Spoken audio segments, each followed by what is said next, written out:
ताज्या बातम्या विचार नव्हे त्यासाठी सचोटी न्यूज चॅनल बघायलाच हवे। ज्ञान मनोरंजन संस्कार देणारे चॅनल सचोटीला सबस्क्राइब करा, बेल आयकॉनचे बटन दाबा, सोबत शेअर करायला विसरू नका।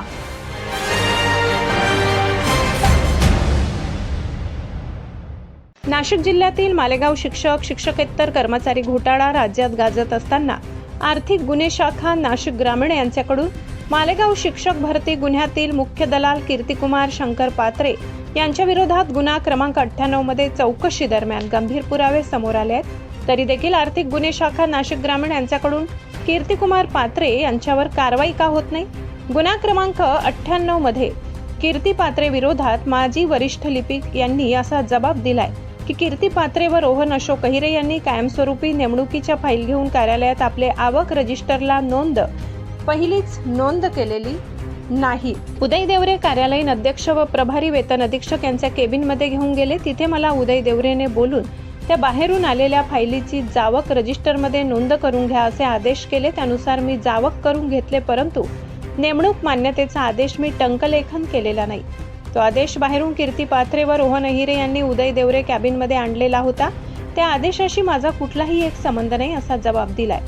शिक्षण अधिकारी जिल्हा परिषद कार्यालयातील कनिष्ठ लिपिक जितेंद्र राठोड यांना आर्थिक गुन्हे शाखेकडून कीर्ती पात्रे सोबत कॉल रेकॉर्डिंगवर चौकशी केली असता जितेंद्र राठोड यांनी असे स्पष्ट केले आहे की कीर्ती शंकर पात्रे हे विविध शिक्षण संस्थेचे शिक्षकेतर कर्मचारी वैयक्तिक कायमस्वरूपी मान्यतेचे प्रस्ताव मंजूर करण्यासाठी घेऊन यायचे। त्यासाठी ते शिक्षणाधिकारी, माध्यमिक, प्राथमिक व विविध अधिकारी कर्मचाऱ्यांशी संपर्क करायचे।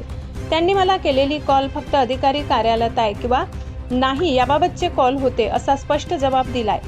या ना जाधव विद्यालयातील एका लिपिकाने जबाब दिलेला आहे की कीर्ती पात्रे व योगेश पात्रे यांनी तुझी कायमस्वरूपी नेमणूक व शालार्थ आयडीचे काम करून देतो यासाठी 5 लाख रुपये दिलेले आहेत। असे गंभीर पुरावे असताना देखील आर्थिक गुन्हे शाखेकडून या दलालाला का वाचवण्यात येत आहे? याबाबत या मुख्य दलाल कीर्ती शंकर पात्रे याच्यावर कारवाई होण्यासाठी भ्रष्टाचार निर्मूलन समितीकडून माननीय मुख्यमंत्री साहेब व पोलीस अधीक्षक नाशिक ग्रामीण माननीय बाळासाहेब पाटील साहेब यांच्याकडे निवेदन सादर करण्यात आले।